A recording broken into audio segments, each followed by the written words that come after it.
You gonna sneeze? I had a question and I've just You had a Biden moment.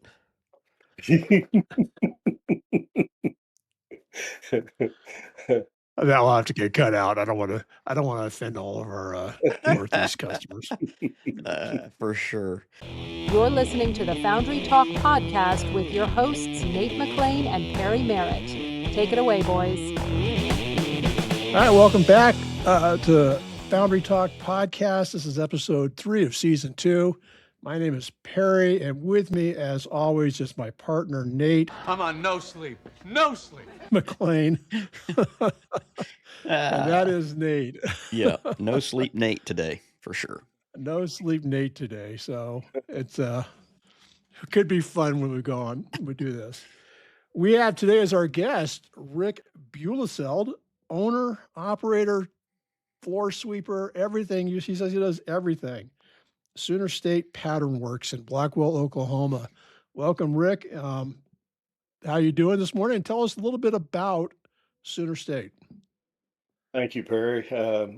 As far as Sooner State goes, I started in January 1, 1989 was day one for Sooner State. It was actually New Year's Day. I had worked for a few years for Stan Baxa Pattern Works in Blackwell. It was downtown in one of the old brick buildings downtown. And I purchased that from him and started January 1, 89. We didn't shut down or take a day off until June of 89. And we operated every day, all the time.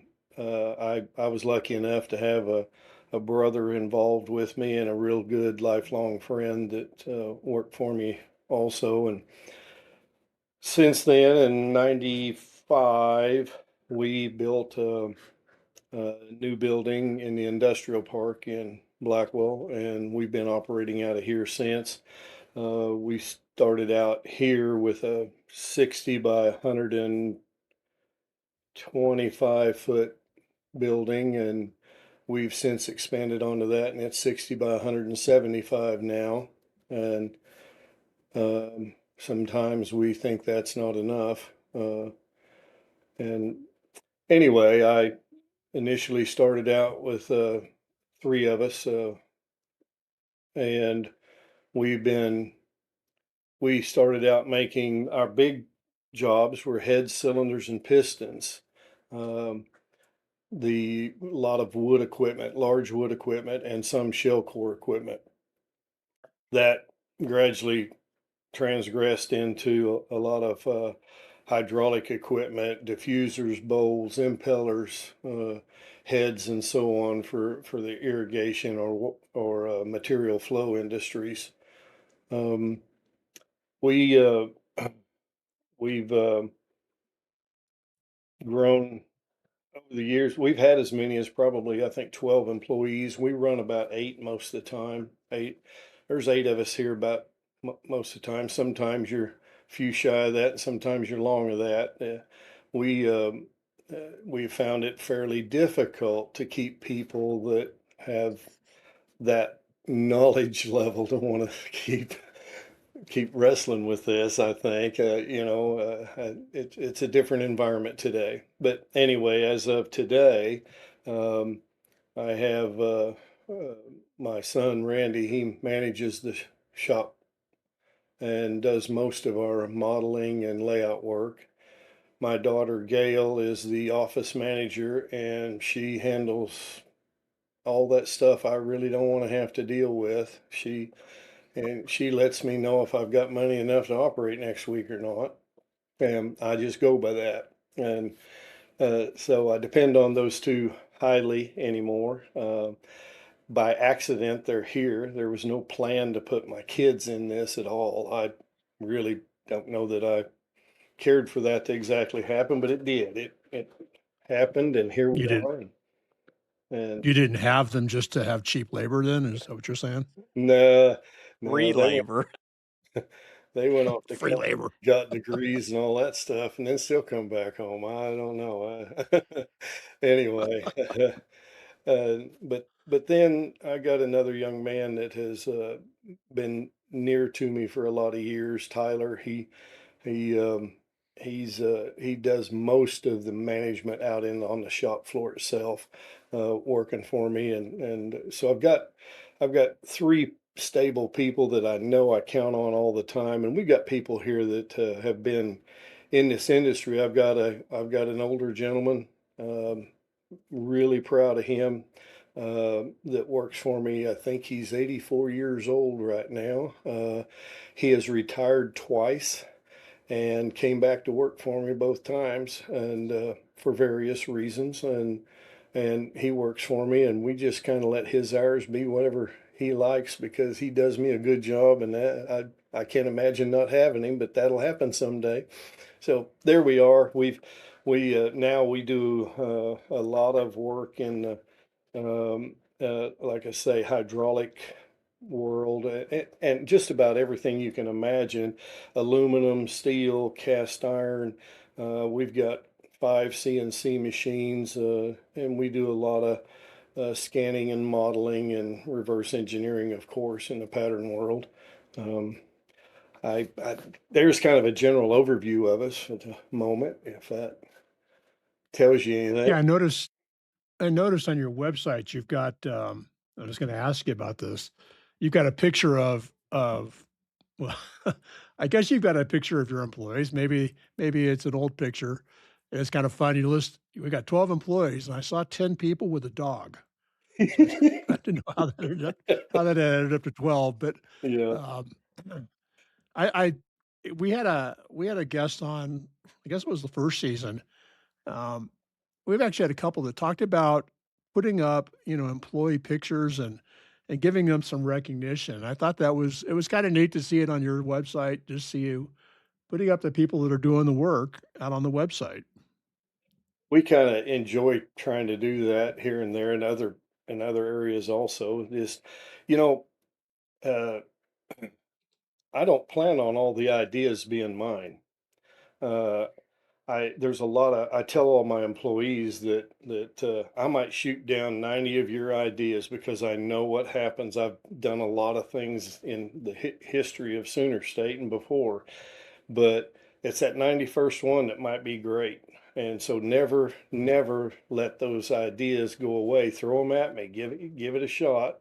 And so those employees play a giant role in the ideas and the new concept of something. I've even had some ideas where 10 years ago it wasn't a good idea, but because of the machinery or the computer ability we have now or whatever, that, oh yeah, we probably ought to try that now. We can create a better design or do this better because of what we actually have. So I like to give the employees the credit they get or should get for whatever they come up with, and that happens here and there. You like to let them feel good about what they've done too. Yeah. Yeah. That's great. So Rick, I started working for you in when I graduated in '94, and of course I went to work under your brother Cliff, and I learned a tremendous amount from Cliff. It was super helpful, and Roger Meyer was still there as well. And of course, I've told the story in other podcasts. Roger would always I would be popping ibuprofen because I'd be so worked up or have a headache because I knew he was going to check my work. And that guy, I think he wore out red pencils or red ink on those reports because he was like looking for something that was really wrong, which was good because it made us all better.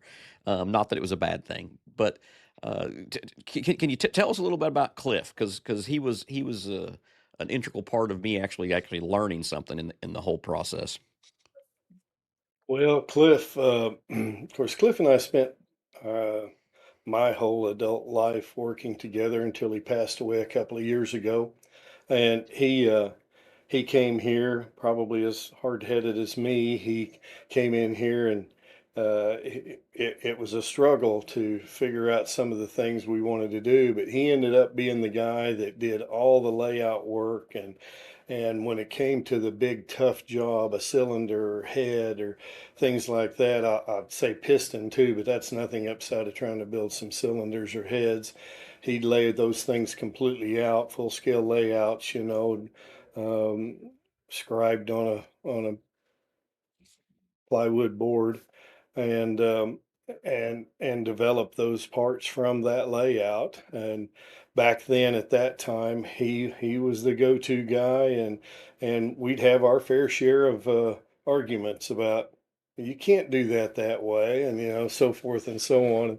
We even had people ask us, "How do you guys get along when you disagree on something?" Well, 5 minutes later, it's not a issue. It's just we got to get this ironed out. And but Cliff taught several people a lot of things, and a lot of things I don't even realize or know about. I'm sure he had his way with that, and teaching what he knew to people without being big headed about it or whatever. Hmm. Um, so no, I enjoyed working alongside my brother, and he done a fabulous job for us. Now, as we moved into the computer world, that thing we call a mouse, Yeah. he thought it would bite him. Yeah. Yeah. But Yeah. Roger then, on the other hand, took hold of that, and he was pretty good with that and understood what it was doing. So integrating the two became quite a little challenge for a while, and as we moved into the computer world, which actually uh, kind of sprouted its wings for us in about 93, I believe, right in there somewhere. That's pretty got to be awfully close, because I believe I ordered my first CNC in the fall of 93.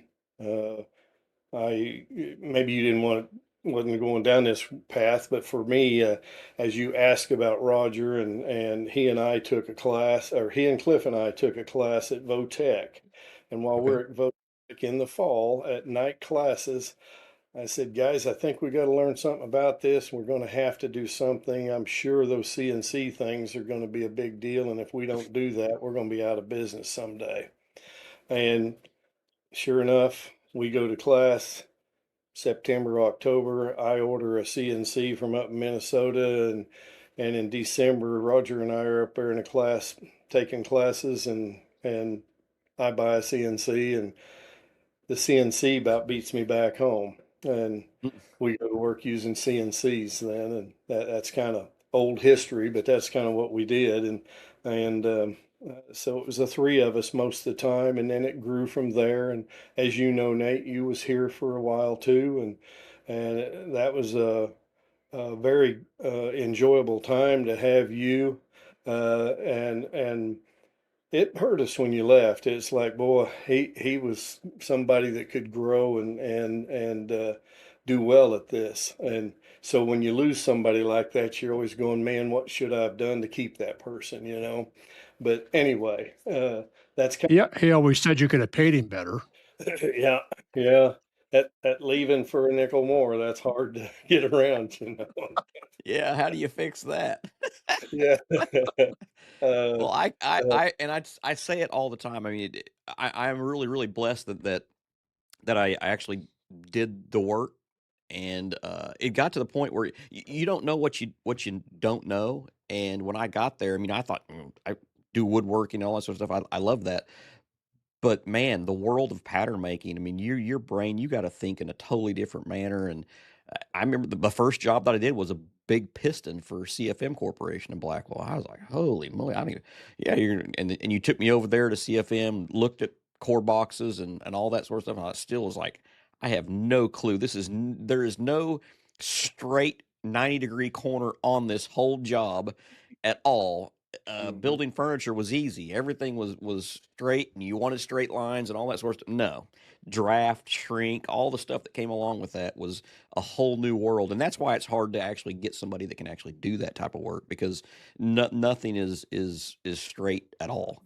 So the crazy thing that I've seen is now with the advent of 3D printing, 3D printed sand molds and cores and that sort of thing, now you're starting to see them go back to that where you don't need draft because you don't have to draw it out of the mold or anything. It's just print and remove the sand out of it. So it's a little ironic in that regard, but you still do need draft and things like that for fit and clearances and closing things that you still need draft. You can't close something that has no draft, a straight wall. It just doesn't work.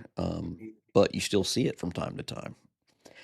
But Yeah. yeah, no, and I really appreciate it. And looking back on it, and I've told you before, I really appreciate the opportunity that we had, because it was a lot of time and money spent on on training me along the ways. I mean, because anytime you train somebody, there's going to be mistakes. I don't care how smart they are. They don't know what they don't know. So yeah, I learned a lot, and I use that stuff every day of just every day I use it without a doubt. So I appreciate it, and Pretty I still have a silly tape measure, a little tape measure that I wear almost every day.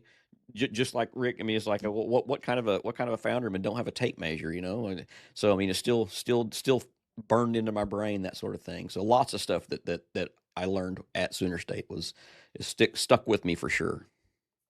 Believe it or not, that tape measure thing, I still push that. If the guy don't throw a tape measure on first thing in the morning, I just don't feel like they came to work. Sure, feel naked. Yep. Yeah, they do. And Yeah, it was pretty wild. I mean, and then silly little things, burning an inch, and all those sort of things. You know how many times that bit me for the first little bit? Yeah, cut it twice, it's still too short. All those things. Yeah. yeah. Mhm. So, but I do remember that the CNC was pretty new when I got there in '94, May, June of '94, but there wasn't it was a Miltronics, and you guys have kind of stuck with Miltronics mainly for the fact that you guys are comfortable with that, or it's just the interface and that sort of thing that you use for the most part. Well, there's been a lot of changes in the industry as a whole, but at the time, Miltronics, that interface, it was something easy to learn, easy to work with, and we could program right there whenever we needed to. And they also had a program you could have at your computer. I don't even know about that today exactly, but because we use other software for that. But still at the CNCs, with all of them being the same, which all five of mine are Miltronics, and the first one's not here. But anyway, they're all Miltronics, and the reason we've done that, and it's just my version of looking at it. I don't have to learn anything different. My employees don't have to be taught anything different. Once they learn that, they've got the gist. No matter which one or how late a model you're running, they're still similar. A lot of similarities, and it was easy. Now, I do believe that today there's others that do the same thing, and they might even be easier but this is the one we understand, so it makes it simple for my shop as a whole. And me myself, it's all I've really done. I've seen others and went and looked at others, but I've stuck with this for that. Miltronics is not your machine that you're going to want to go to run steel every day. Um, but we run some steel, cast iron shell core boxes, steel core boxes. We run a lot of aluminum, and they work fine for that. And we're kind of more into the open models, don't have a cage around them. Now we've got caged ones too, but our largest one is got a cage on it. But we like the open models because a lot of times the stuff we're running is too big to handle and deal with inside that build. You put it on a table and you can run a piece of it and it's still sticking out there 6 foot somewhere and not causing you trouble. So most of ours are in a kind of an open world, and we like it that way for those larger builds that we do. Well, that's super interesting, especially since there's so many different machine tools, and you see so many of them out there that are for sale today, because there's so many companies and machine shops going out of business. It's insane, some of the amount of equipment that's for sale and it's getting peddled out there. So yeah, it's all the Miltronics equipment that I've used in the past, and I know other pattern shops that do the same thing, and it works pretty well. It's really solid. The one cool thing about Miltronics that they do that other companies don't do that I've seen is the Y travel. For the listeners that are listening, X is from left to right, Y is front to back if you're standing at it, and then Z is the up and down. it seems like Miltronics has got kind of a niche there where they actually have more travel in the Y axis front to back. So therefore, it makes it advantageous, especially for doing pattern tooling. More so with the traditional pattern tooling, wood and things of that nature, because you need some larger sizes depending on what foundries that you're doing business with. But has that been kind of the case that you've noticed as well? Much so.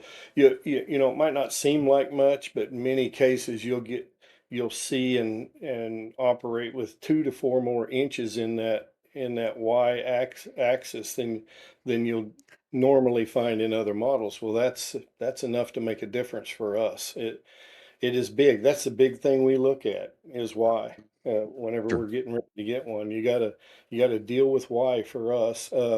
You know, probably the next thing is Z. Uh, you know, the up and down when we're trying to build a fairly tall part starts affecting us some. Y is the biggest thing, then Z. I was talking about that big footprint while ago that with that no cage around all that's good, but it's usually the thing that is the least bothersome because it'll usually fit on a table. Our largest machine is a RH33, and that machine there you can put a pretty large part on, but at the same time there's a lot of parts we build that we build them in halves or thirds or quarters to and tie those together because they're so big. Okay. I was gonna ask you, you talking about Z being important. How tall a mold do you or a pattern do you build? It seems like you can't get too tall, otherwise you never get it out of the sand if that was the case. But what do you typically have as a height on Z? Well, let's just take a simple piston for an example. um, our 33 gets us 31 inches, I believe, in Z height. I could be off an inch or two there, but um, the uh, most there's a lot of pistons that are going to be taller than that.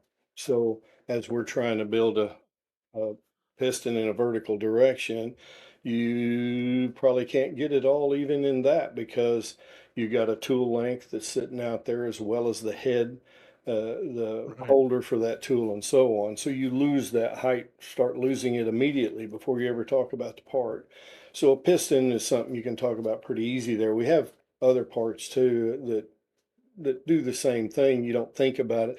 Housings, we just built a large job for CFM, and we done that in pieces. I say pieces. When they're done, they're all solid, tied together items. It looks like we cut them all in one. When they come back and want to change those things, that's where you have kind of a heart attack. It's like, oh, you want to change that halfway down now? Okay, well, that's sometimes an issue, and how we're going to get there and what we're going to do. Sometimes you wipe out the top half getting down there to do what you got to do, and then rebuild from there up, depending on what that part happens to be. But we did. We just built a very large part for them, and required quite a stack of core boxes inside it that height, even the height we have, wasn't enough to meet all the requirement there. Yeah. You think about a lot of cast parts, I think that you think about them being smaller, like a wheel that wouldn't be real tall, the laid down on its side, or pulleys and some of those things. There's even a lot of housings and small pistons, depending on what world we're talking about that we're building those for, that actually are small enough. Our smallest machine is an RH19. That's our smallest one, and we run a lot of parts in it. We've got foundries that we build for that some of their heavy parts may not weigh more than 10 pounds. And as we do a little more and more work in the investment cast world and so on, why you have a lot of smaller parts in that world. Yeah, that makes sense.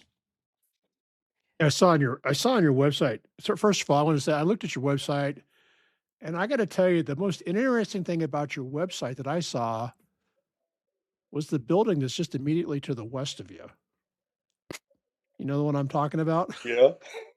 Yeah. So I'm not sure that. Now people will have to go look and see. Right next door to Rick's facility is a huge lingerie company. It's huge. And we, It's probably it's probably 10, I don't know, 5 or 6 times the size of your building. I can't believe how it big it is, is. it's big. I'm surprised that's in the picture. I didn't know it was, but and we build parts for them too. You don't think about it sometimes, but that, they've got to have shape, if you get my point.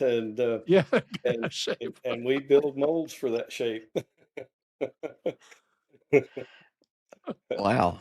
What kind of Yeah. finish do you have to put on Hand rubbed. Rug. Hand polished he's got out That is there. right. Uh, Just like that, Doug. I'll work overtime if you need. I'll do it for free. That's what we tell the guys here when they're doing that. The guy that gets that job, everybody envies him, and they all go walk by and sneer at him for getting that job. But How funny. Yeah. So you mentioned investment casting, and it was one thing that I wanted when I saw the I don't know if it's under your services or if it's under your products. You've got a lot of pages on your website. Um, as cast patterns, and the name, like I said, implies, and basically the description is you can use them as they're cast, right? Is that the idea? yeah. Hmm. How do you? I'm curious. When I saw that, I was curious. How do you guys deal with shrink? Do you have to know what the material is going to be used in there so you can accommodate it? How do you make as cast patterns? Well, as cast really, in my mind, isn't a big deal. There are patterns. There's castings that we make that don't actually get machined. Nothing else happens. They just need that casting. So it happens in some worlds but you need to be fairly accurate with those. As times have changed, the accuracy of our parts has had to change with that as we've tried to meet uh, the demand kind of forced on us by competition outside of our world here in the US sometimes, and even amongst ourselves. We create our own competition as to who's going to build the part accurate, who's going to get that right. And so, as cast, it really doesn't say as much today in my mind as it did back when that website was made. And that's a fairly agey website. We're fixing to change all that. Our whole system, we're going to be down. While I leave, there's a bunch of this going to go down here this next week until we get things. We're going to be changing some of those things, but we finally determined that that site's a little bit agey, and we probably need to improve on it and try to show the customer a little bit more if they're interested in us. But AsCast is just AsCast. You're going to get what it is, but as we've been asked to improve and do better, uh, I think in sometimes what they ask from us to do is acceptable and we're fine, but we try to warn everybody now that casting's not always going to come out exactly the same every time. We have to do that quite often anymore, really. That they kind of come to us and ask us, well, can you meet this tolerance? And yeah, we can meet that tolerance. We can meet about anything you want to meet as long as it's not medical, surgical, got to be absolutely perfect. We can meet about anything you want, but it's when you go to the sand and or mold form, depending on what that form is, why shrink varies. I'm not in that world, but I've dealt with that world a lot, and Nate would know more than I do about that. But I can tell you, I can build you a part, add the shrink to it, and today it shrinks just fine. And all of a sudden, one day I get a phone call and somebody says, well, this thing's not coming out the right size. Well, what did it do 6 months ago? Well, it was fine then.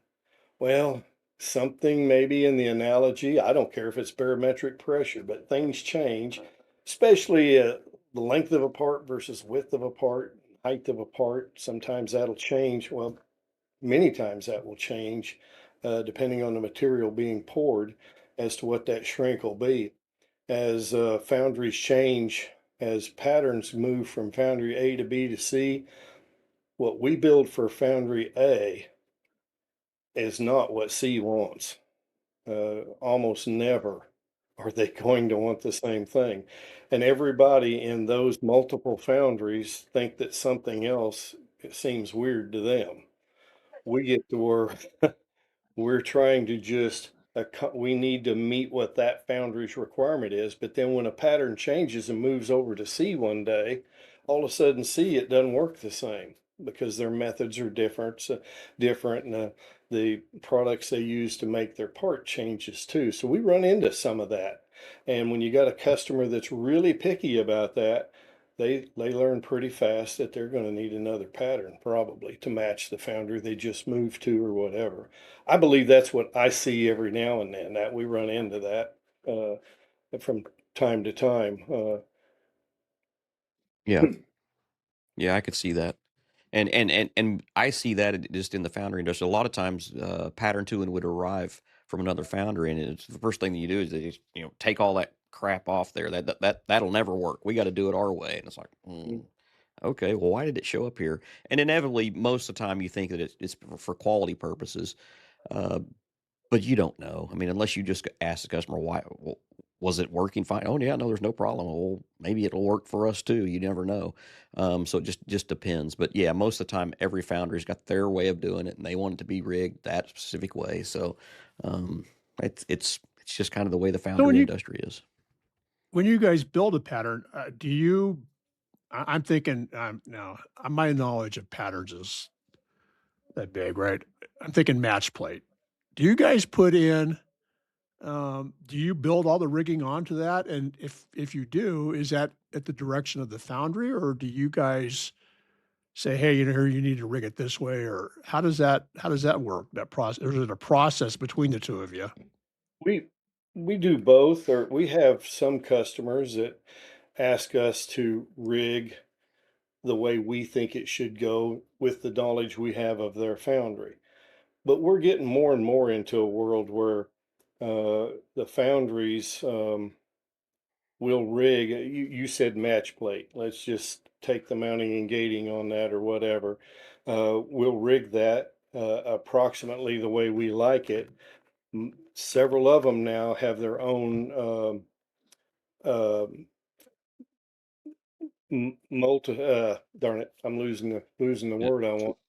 Uh, solidification or rigging. Solidification modeling, and then they'll take what I've done and use that as long as we can give them a model for the gating and the equipment and all, uh, and they'll run that and then determine whether my gates work.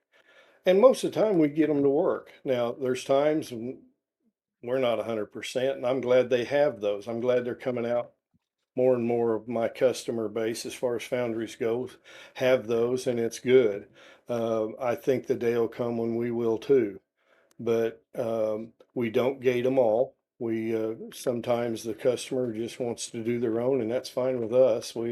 That's probably harder for us than making a pattern. You can make about the most difficult pattern there is, and not fight as many issues as you fight with a customer wanting the gating a certain way, because you just don't know what they want every time.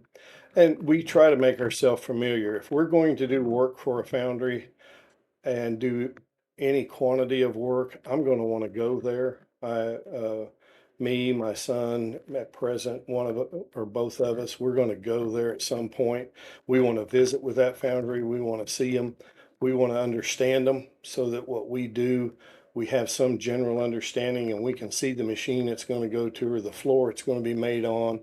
And we think that's important to us, and it helps us a bunch, but also I think helps keep us out of the mistake world for the customer. That sounds wise. Very wise. Yeah, for sure. Yeah. So a lot of the and you mentioned that you guys are doing a lot of the hydraulics and impellers, that sort of stuff.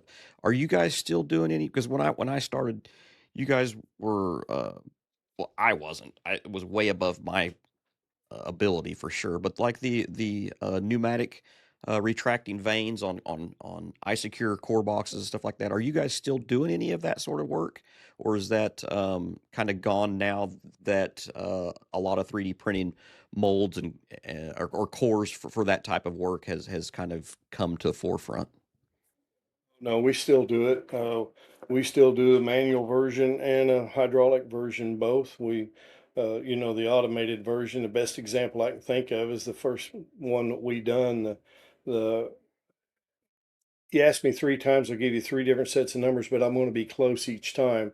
They were making 300 of them a day in the foundry manually, and when we created the automatic version, they made 1,200 a day. Big Yeah. difference for the foundry. I think in those large numbers, when they're wanting to run large numbers of those things, we still have that world. Hmm. I think that it's coming where that printed model is going to be a big deal. I think when it gets, I think I mentioned to you once, Nate, that I think when the 3D printer world gets beyond where it is, there's another stage after this somewhere that I'm not seeing yet. That when they print, we have three 3D printers, and we have uses for all three. Uh, but as but that world still needs to grow some more, I think, because we're still not doing some things that I think we ought to be able to do on a basis that we can afford. Not It's hard to go out here and invest $1 million in something and go, I think we can get that business. Well, Hmm. you need to kind of know that, or you're going to be out of business before long. Somewhere Yeah. you need to know you can get that, and you just can't operate on it. Well, I've got a customer that we do that 3 times a year with, and expect to Hmm. pay for expensive machine. And 3D printers are kind of that way, in that you can buy real expensive ones, and the guys that's what they do, and that's their living. They probably have some fairly expensive ones, but for the most part, you got to find a more affordable option to that when you're not doing it every day. We do a lot of printing anymore ourselves. We That has been a kind of a bigger world for us because um, we keep the technical issues in my layout room. So I've got a couple of guys that understand that, know that, get it, and do it. And the guys out on the floor then don't have to know how to build a vane or how to build that box necessarily, because we're CNC cutting them or printing something. What that leaves that knowledge level, which I will admit you're not teaching as much to the floor guys, but at the same time, that teaching them and then maybe they leave next year or whatever becomes an expensive process that you got to stay out of. Or I do. I feel I need to stay out of it. But at the And I think we get a little better return on the person that isn't taxed every day mentally to all he can handle. If he can go out there and cut out a piece of aluminum stock, set it up in a CNC, or get a printer ready to print blah, whatever we're wanting to print for, and he can do that without taxing himself all all the way, if you know what I mean by that. He just goes home brain dead like we do a lot of times. We'll go home brain dead some days and go, oh, I just don't want to hear nothing. I don't want to see nothing. That's the way it is for us anyway. But if you did that to everybody in your shop, pretty soon you wouldn't have anybody in a few weeks. I don't think they just can't take that typically.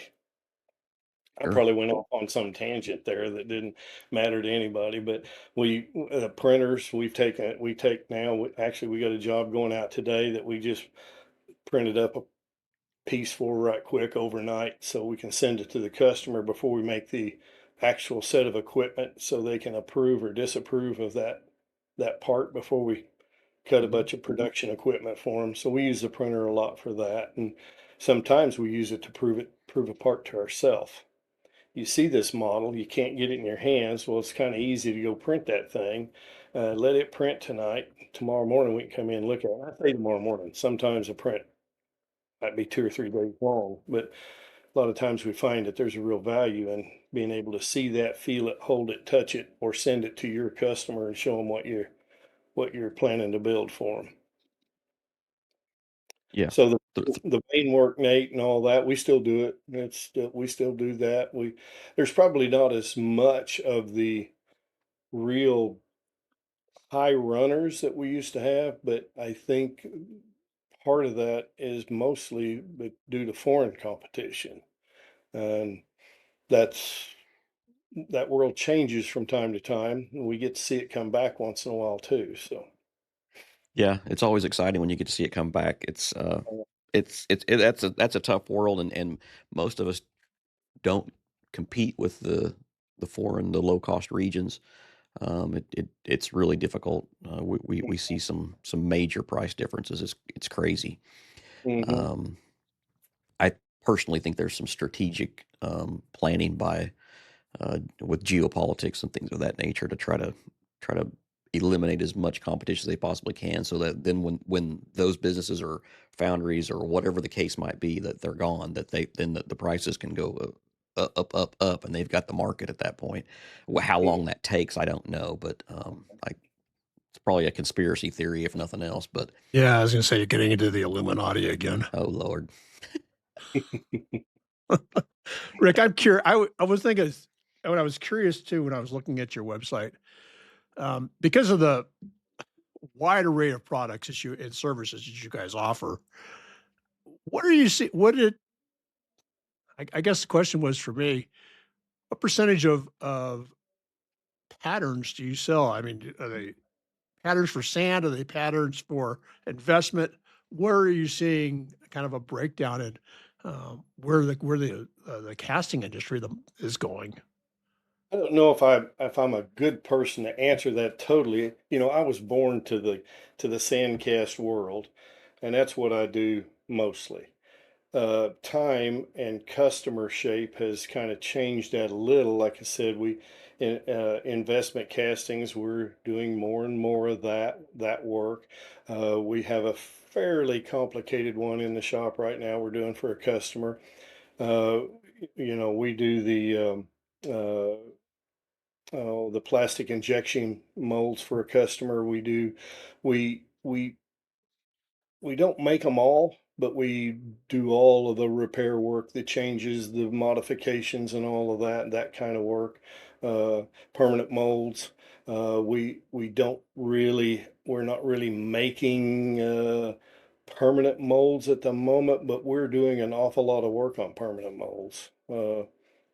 Make a lot of changes and so forth. As far as the world goes, and which one of those is bigger and badder. I watched a time where I know that the plastic injection mold industry really grew. There was a lot happening, and a lot of parts that we used to see that made out of aluminum and things like that suddenly became plastic. So, yeah, that has happened. I don't know if it's growing vastly more at this point in time than say uh, parts out of metal, but it did happen. That's there, and it exists, and you see it everywhere. I don't think the world as a whole, or the normal consumer, probably doesn't see what's really happening. They use things, but they don't realize that. I'll just use an example: a gas pump handle at your local Quick Trip. You're going to put gas in the car. Well, that handle got made by somebody somewhere casting aluminum in every case I see, and so on. So those worlds, I don't know. We've enjoyed a very mm, heavy workload, I guess, maybe what I want to say. We've over the years, I've really, even when the bad years were here, I don't think we ever really have had a real time where we we've never shut down, not for lack of work or anything like that. So we've been pretty lucky that way, I think, in having the work.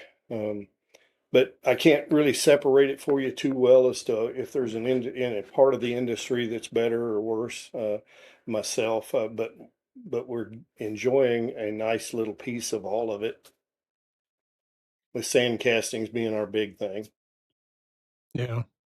I just know I mean, I kinda put Nate on the spot. I mean, I've seen Nate's operation a little bit, and, I know that he's been trying to get into investment, and getting more and more, parts made that way.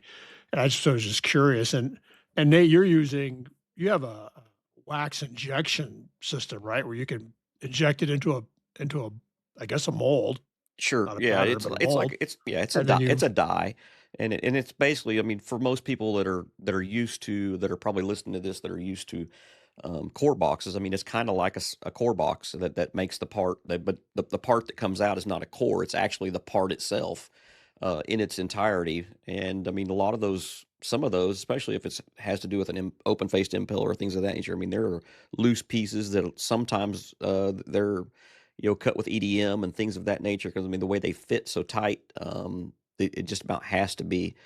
Although you probably can machine them and subtractive manufacturing and things of that nature with CNCs, but yeah, it's one of those things.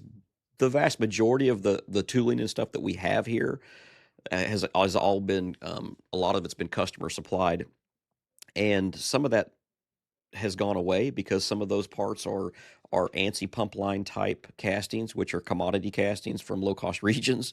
So we got a lot of tooling here. We use that tooling a lot of times if it's a they need a quick turnaround for that particular job, or they need a specific alloy that's not a cookie cutter alloy that the low cost regions are pouring. A lot of times if there's certain alloys, a WCB or 316, CF8M, CF3M, the regular things that they're kind of tied to, and they're just standards for them. If there's anything out of the blue that they need, if they need a duplex or super duplex or anything like that, um, then they're going to reach out. They're going to say, "Hey, our low cost regions, they don't want it. They're no quoting these, and we only need four."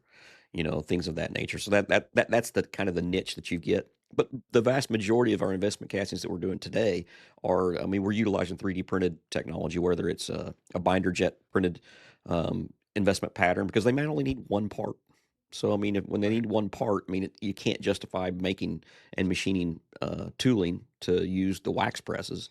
But yeah, we have a 25-ton wax press and a 50-ton wax press, so we can do very large stuff. But the vast majority of that stuff, the people need just low quantities of things. We're not set up to do high production type stuff. There are many other. I have lots of friends in the industry that are set up for more of the high production stuff. So those are the things we usually farm out to those guys, or send the work directly to them. Okay. Yeah, 'cause, Rick, when I read, um, investment casting, that's what I was thinking of. Nate's injection, his wax injection system. Is that is that what you guys are building? Are you building the core box or the pattern, whatever we call that thing? Is that what you're building to go on the end of an injection system or something else? What Nate just said to you, I believe, is what we're building. What he's running there. We've got a investment cast foundry right here, right next to us, and then our big customer in that world used to be in a town next to us, and they've since retired and went away, so they're not here anymore. But the customer down the street, we do a fair amount of work for, that does that same work, same thing that I believe Nate's probably got, or similarities anyway. Mhm. Yeah, it looks like you're building a core box. For those who are knowledgeable of a core box versus a pattern, you have to. That's probably we have to get in a different mindset when we're building that, because that reverse engineering that everybody tells us we see everything backwards on is suddenly just the opposite when it comes to uh, an injection uh, mold like that. It's totally the opposite. Same thing when you're doing the same thing for a plastic injection mold machine, when that operation is similar to what happens in the wax world too. So those worlds are a little different than than the world we actually operate in, because they're making the part itself when that wax comes out or that plastic comes out, it's the part. So things have to be looked at just the opposite as what we look at them in the sand cast world. Yeah. As I say that a lot of times, so you've got some shrinkage that you have to deal with as well, um, Perry. Whenever you're dealing with an investment part itself, because you've got the wax will shrink at a certain rate, and then you still have the metal shrinkage as well. So, and then you've got a very rigid ceramic shell that you're dealing with. So you got to kind of figure out what that does for the material that you're using. And again, some places are a certain percentage or certain shrink for each one of those things. So moving one tool from one investment foundry to another sometimes is like, well, this isn't working. This is not giving us the tolerances that we need to hit like it was getting before. What's going on? It's the same tool, So there's nuances to that. So I guess I hadn't thought about that, that you have to deal with. You have to make a wax pattern that and build it in such a way that when it shrinks, it's the right size so that the metal can shrink to the right size after you've done that. So there's multiple stages of shrink there. A little like a shell core box. When you build a shell core box, you've got to deal with the shrink that's going to be in the casting. Shrink, no shrink, how much shrink, but you also have a swell or shrink in a shell core box because that gets heated up, and once it's hot, it's a different size than it is when it cools back down. So that core, when it cools down, is coming back down to another size. You got to build accordingly. So it's many times we deal with double shrinks, so to speak. Uh, I say double, two different shrinks depending on what you're dealing with, what world Right. you're in. Right. Those things are hard. When I was talking about teaching people, those things are hard to get into people's minds along with how to build this thing.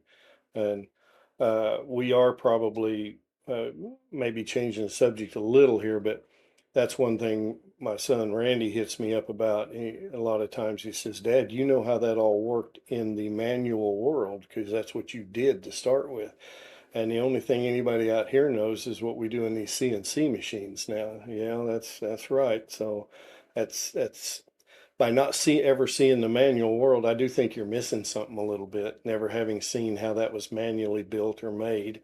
So mm, that adds to just like double shrink when we used to have to do that by hand. Well, now we do it in a computer. Yeah. There's great value in understanding how things were done. Um, having that knowledge, I think, is invaluable. yeah, for sure, without a doubt. Well, Rick, what is one of the most complex jobs that you guys have done, and that when you got the job, you quoted it, and you're like, okay, well, hopefully we don't get this job, but then the PO shows up, and you're like, oh crap, now we got to make this job. Has there ever been one of those jobs, and then when you get it done, you're like, wow, we actually got this thing, we knocked it out. I don't want to sound big headed or anything, but I enjoy those kind when uh, sometimes I think maybe if I'm bothered a little, again, my guys they sometimes hit me with, "How do you see all of that?" And you've only looked at it for a little bit. Well, I don't know that I always see it all, but I have an understanding. And so with that understanding, difficult. I think uh, because of their irregular shapes and so forth, I think that cylinders and heads are still at the top of that list, probably. Now, we've done lots of little valve bodies, things like that, that are a lot the same thing anymore. But when I say a lot the same thing, most of the valve bodies and all have a definite shape or a size or whatever. They're round or they're rectangular, and don't do a lot of shape changing. And when they do, it's to a corner, and now we get bigger or whatever. I'm not saying they're all that way, but most of them are that way. I think that there's a impeller or two, a diffuser or two that have been pretty uh, mentally challenging that we've built. When you have to go to splitting vanes on an impeller or a bowl, and they cannot draw on one plane, and I say one plane, or twist out of of its location, that becomes kind of challenging because all you got to do is be off a little bit in what you think your direction of draw is, and you're in trouble. So, I've been pretty lucky there to just kind of see what I think it ought to be. And I hate to tell everybody that's not just mathematically figured out and perfect, but the initial start is just what I think I see, and then we'll gradually tune it in from there.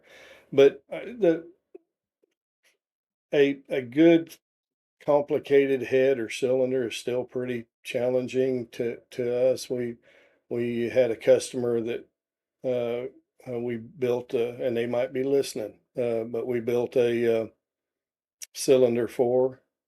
It took 22 or 24 core boxes. It was a monster. We shipped it out of here and it went across the United States to this customer, and they ran it. And I don't know, a couple months later, I get a phone call. The last thing you want to do is get a phone call because nobody calls you typically and says how great you are. uh, I got a phone call from them, and they said we had to call you because we've just really never had this happen. And that's boy, as this guy's talking, I thought, oh God, wonder what's going to be wrong. And he said, we don't think we've ever had this happen where a job that complicated came in here. We ran the whole thing. It has now been machined and it's fixing to go to the customer. Never had anything to fix. So that makes my day, and it Yeah. forces you to Pat think yourself on the harder back. on the next one. You just try harder, but then you can foul up a round ball too. So it can bite you. You can think you can build anything, and then all of a sudden a round cylinder will bite you. You just don't know. We like to think we don't let that happen here. We have a quality process everything's got to go through. Nate kind of talked about it earlier. We still continue that same thing. If you build the job in this shop, if I build it, somebody else got to check it, and I'm more critical of that. The dude that's got to check my job, he had better not let anything get by, because the last thing I want to do is come to you and say I screwed up. I don't want that. So you pick my job apart. But we go through a quality control process and try to make sure that we have met all the dimensional accuracies, and if the part goes out of here, I always use the new car thing. I tell everybody I want it to leave here looking like a shiny new car. So we try to do that as best we can. Yep. Yep. And even as good I as want they to looked, old Paul Love at CFM, he used to always give me a hard time. Like, oh yeah, well it'll be okay just as soon as we get done repainting that thing because it was so bad. I'm like, what? Yeah. well before we wrap up here. I one question's been kind of nagging at me too. Who is your customer? Is it Foundry? Is it the guy who owns the part? Who is your customer? We have both. You Okay. know, my biggest overall customer is going to be the foundries themselves, but a lot of times I've actually got foundries that have actually took themselves out of the middle, which sometimes that's kind of hard. Um, but if you know the foundry well enough and they're trusting that you're going to quote and build for their end customer, what's going to work in their foundry, that works pretty well. But the end customer, I have a lot of those, but they're not. There's not lot of longevity in that normally. They'll have two or three jobs. Very few of them that I've actually had that actually are, they don't have 100 parts they need. They're needing two or three or one or whatever, and we will build for them. But we've got a lot of those that happen over the years.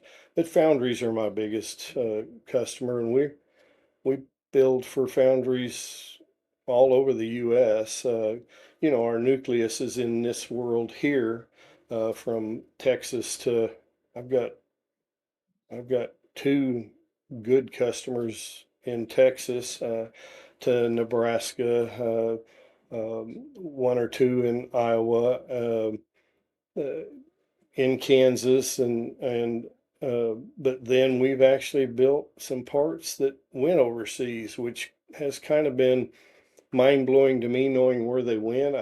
But I also know sometimes that we're going to build that for that customer and we won't see another one because when it goes overseas, they're going to figure out how to make that themselves the next time or one just like it. We've seen that happen. We've actually done a lot of layout work for a large pump company, uh, and had to send all that layout work, that development work, all went to India, which we knew what that was going to do, but well, that's the customer. We're doing what Yeah. we can. Sure. Well, and India's got a huge, huge explosion of foundries. I mean, in the U.S., it's shrinking, shrinking, shrinking every year. In India, it's growing, growing, growing like crazy. So, I I can see why that would be the case. Uh-huh. We've had that. Um, we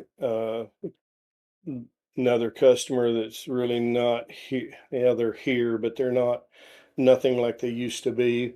We used to send all of the work we did to Taiwan. And anytime I'm doing that, I know that can't have a good ending in it, as far as future and any of that, I don't believe. And I always try to promote if any of those outlying customers that I get that I try to promote our foundries, and sometimes they'll hit me up about, but isn't it cheaper overseas? Well, maybe overseas depends on what you're really getting for your buck when you're doing that. You- uh, there's a lot of stories behind that world, but anyway. Okay. Well, cool. Yeah. Is there any particular product that you get nervous about that when you find out that it did go overseas to a low cost region, you go, oh no, Uh, um, those automatics you asked about early on, right? though, that bugs me. Yeah. Uh, Not that we own the world when it comes to that, but we know how to do it, and we've done lots of them. But when I know they're fixing to send that across the water, that kind of pesters me. Uh, Sure. Yeah, that it, makes sense. yeah, but um, we've been able to survive all that, I guess. We're still operating at least. You never know about tomorrow or next year, but you keep trying. Yeah. What do you think the pattern business or foundry business from your perspective looks like in the next 5 years? Well, under things look like now and what I think I see happening now and the potential that's out there in my shop, I could easily work two more people almost all the time. So for me, and the way I see it, looks like there's some growth out there. I think yeah, you kind of mentioned, you talked about the political world or whatever. That can change the landscape so quick. But in the world I'm in right now, it looks pretty good. I said we got customers in Canada. And I thought through this, what's been going on, I thought that might go away. Well, it hasn't yet. And I don't fully understand the import export world and how that's working and what goes on, but at least that hasn't gone away at this point in time. So, uh, I don't I don't have an answer to all of that, but that's one customer we've had continually that's still there, even in this political environment we've been in. Right. Okay. Is most of the way that you pick up customers is most of the time is it just word of mouth for the most part? Yeah, word of mouth or I run into some situations. I think the biggest thing is that I have noticed over the years, I got like anybody else. I say like anybody else, I've got calendars and pads and pencils and all that stuff. But I think the big thing is sometimes when a guy like you, Nate, goes into Foundry X over here, this is where I get luckiest is you go into Foundry X over there, and Foundry X is showing you what they're building or working on or whatever. And I don't know how much of that really goes on, but I know there's some of it because it's happened for me. And then they ask, um, well, who you got building that? Who did that or whatever? That's probably my biggest seller Hmm. is that there once they see something we built. And I've always I thought it in the beginning and I still do.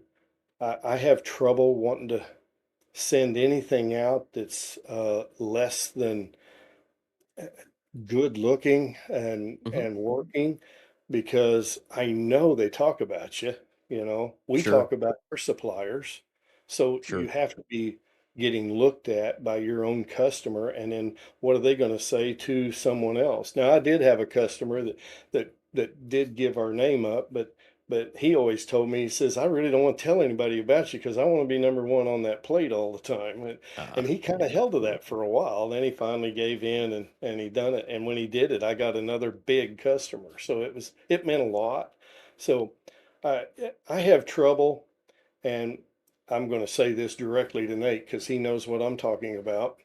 I have trouble trying to define building a part that is, I'll call it cheap enough that, okay, somebody wants to buy it because I'm cheapest. I'm the cheapest guy here. But then it's good enough that I want to be able to talk about it and resell it and that I feel comfortable that down the road, 5 years from now, that part's still going to be running and it's going to be a Sure. good part. And I try to find that spot sometimes, but it's kind of hard. And even there's been times when a customer has told us that they just want one. And I'll remind everybody that when was the last time one is all they really needed? They Hmm. always end up, they'll come back later and go, they've now made 20 and they're going, but this thing failed. Well, You you know, wanted it really cheap. yeah. And it's like, and it's hard to pass that message on to everyone Sure. because in the management end, in the office side, they said they wanted it real cheap. The dude out there on the line, you're trying to please him too. Because Hmm. he likes what you make.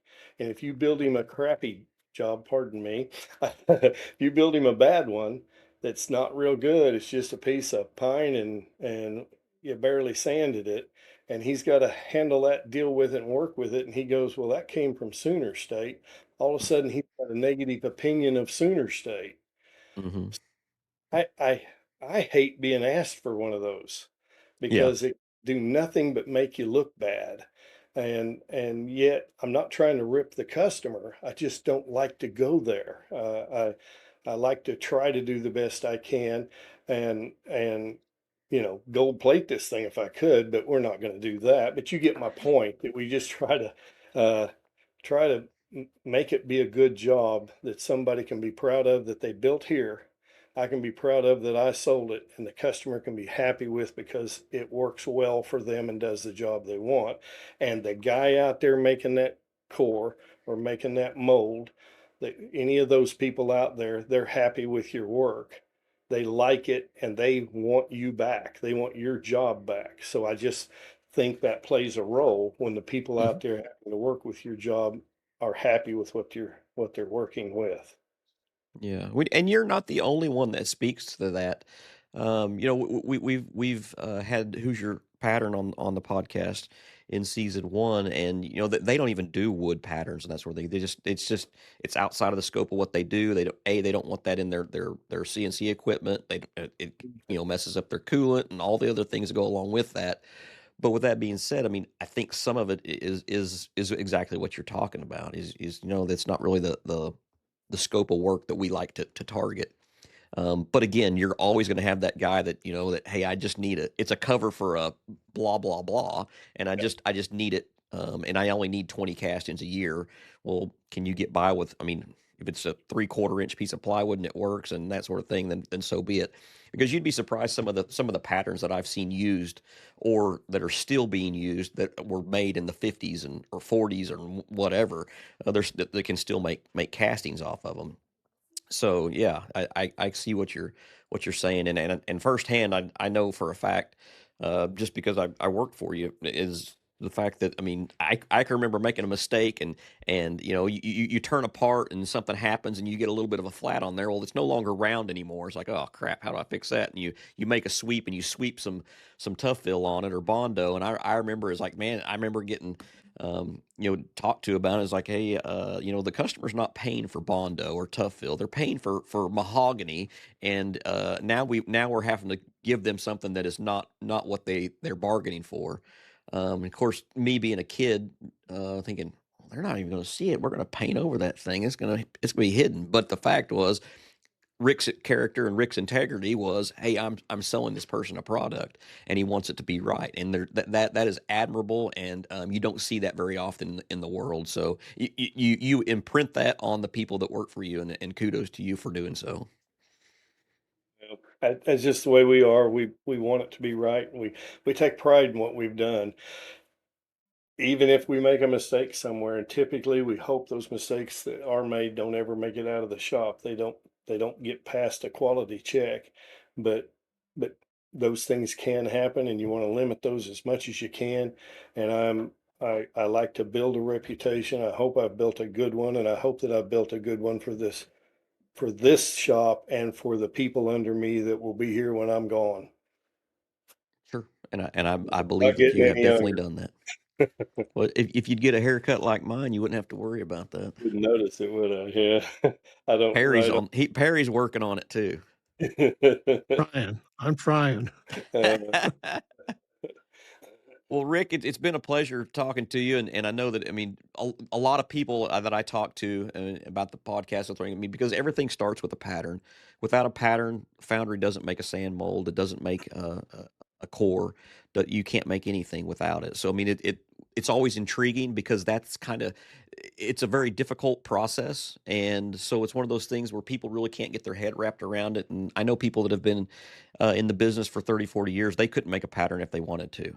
And the reason they don't need to is because there's people like you, that are out there, and your team, that do a great job, and provide a good service. So, kudos to you guys, and keep up the good work. But we really appreciate you taking the time out of your busy day to talk to us. I know the listeners will enjoy it. I know there's a lot of, I got friends and family that tune in and listen. So it's always a good thing. So we appreciate it. I hope you enjoy it as well. And maybe one of these days we can get Randy on and hear it from a young guy's perspective of kind of the challenges that might be, or the things that he sees. He might see it from a different perspective than myself, even, because I'm not as young as I was before. So Well, we appreciate it very much, Nate, and you're always out there in our hearts and minds every day. We never forget about you. You're just there. And as far as Randy goes, I've already informed him that if there's ever another one of these, he's next. So there we go. I told him, just get used to it. If you're going to do this thing, you got to do this too. So yeah. So let me ask you a sidebar question that has nothing to do with pattern making, or foundry in general. So I mean, you still coach 4-H cattle judging and livestock judging. I guess it's not really just cattle, is it? It's lots of different critters. yeah, I'm still doing it. Well, probably. You see behind me on the wall back Yeah. there, that's I wouldn't want to bore you with the 50 others that are on the wall you don't see, but I'm still doing it. I'm slower than I used to be, but we're still at it. We had a um, team go to Scotland a couple of years ago, and I got another team that they want that to happen for them too, and it's a challenge. It's kind of like Sure. building a pattern. You got to build this thing, and you don't know if you can spend 4 years building it, but it doesn't guarantee you're going. So we're Right. going to try. We're taking a shot at it. So Man, we'll that's see. awesome. So I mean, Yeah. some of the kids that have been coached by you, and your, I mean, it's one of those things. I mean, some of those kids have gone to college and stuff because of that type of thing. How many kids do you think that you've had in your 4-H and your teams that you've had over the years? Because you've been doing it for a long time. 28 years and hundreds of kids. Most of those kids. I tell those kids, in the beginning, I didn't do this, but I do anymore. I tell the kids that if you do what I tell you to, you're going to win something. I don't know what you're going to win, and I don't know when you're going to win it, but you're going to win something. And if you do what I tell you to, you will get a offer to go to college for the scholarship. And I just sent two boys out last year. Of course, one being my grandson. I'm pretty proud of him, but he he he won a lot of state and national titles, and he got a full ride to college starting this past year, and That's the other awesome. boy did too. And I I take pride in that and doing that and seeing that. I love watching them go. Some of these kids will get the first contest they go with me. They're scared to open their mouth. They're scared to Sure. do anything. And you think, boy, I just got to hang on to them for a little while. 'Cause I always tell them if they can hang for a month, they can hang for a month and go to the contests we do for a month, you'll be with us. If you like this, you'll be with us from then on. And that typically is how it works.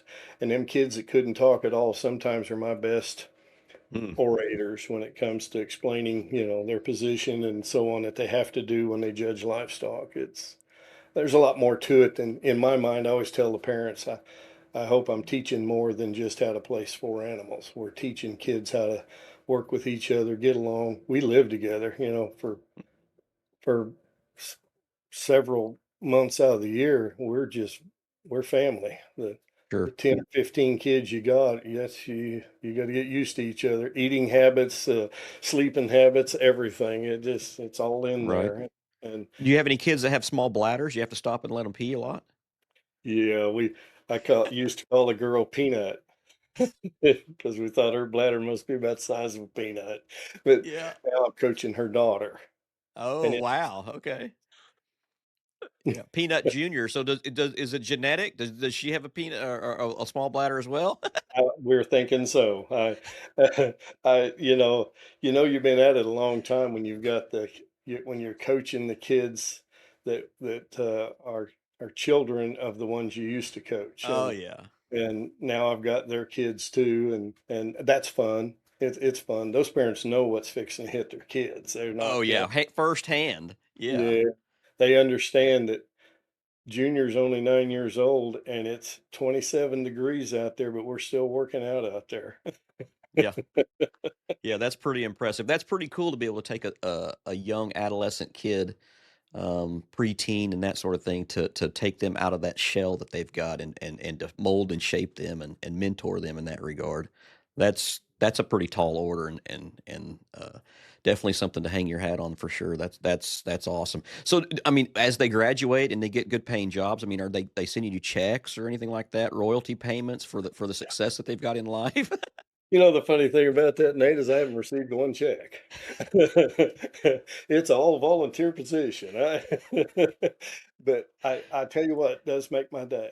It does. Yeah. Well, I yeah. got to watch that I don't break down on you here because it Yeah. means to me. But I have kids that email me, text me, call me, and thank me for what I did. They Sure. thought it was rough. They thought it was hard. They didn't know why I made them do this or that. But once they got to college and went to doing it, said, I'm one of the only ones on the team that gets that because they had to experience it through me. Well, I knew what it was because I went to college and did that at NEO. Hmm. And so that is, that is my two things make my day when they call me or whatever and let me know and thank me for what I've done, and I get many of those. Hmm. And I love to sit on the back row of an auditorium and watch my team go win it. Mm. Yeah. Yeah. I Yeah, so, love I mean, are you able to get through the door when it's time to go? Your head get big back there on that back row? no, I try to No? teach everybody not to do that either Yeah, because you're only as good as you are right now. Next humble. week you can get hammered. Yeah, for sure. Yeah, and Yeah, that's I mean, it's almost like a sport, I mean, in that regard, so same principles apply. So, yeah, yeah. well, that's awesome, and I was just thinking it might be appropriate for like ex-employees that, you gave your start, they gave them their start, you inspired them, and they've gone off to start their own businesses. It'd be nice if they sent you a check or two, you know? that's for sure. Well, it'd be all right. Maybe I ought to recommend that to someone. Say I've been told, but no, there's Gosh, everything you can imagine. There's people working in ag teachers out there, extension agents out there that I coached, and cattle buyers and people working. I think I got one working for ADM, think companies like that. I tickle to death for them, and I enjoy feeling like I was a piece of that at one time. For sure. That's awesome. Well, that's great, man. And it's always good. I mean, it's one of those things that a goal is to leave it better than we found it. And I think you've done that. You did that and you guys instilled that in me when I came to work for you guys. So thank you very much for that, because I wouldn't be where I'm at today if it wasn't for Sooner State Pattern Works. Thank you, Nate. You was a great hand while we had you. I appreciate it. All right. Well, Bill, Rick, thank you for your time. We always ask, and Nate always asks, people want to contact you, where to go to your website, or you have Facebook? Are you on social media? How do people get a hold of you guys?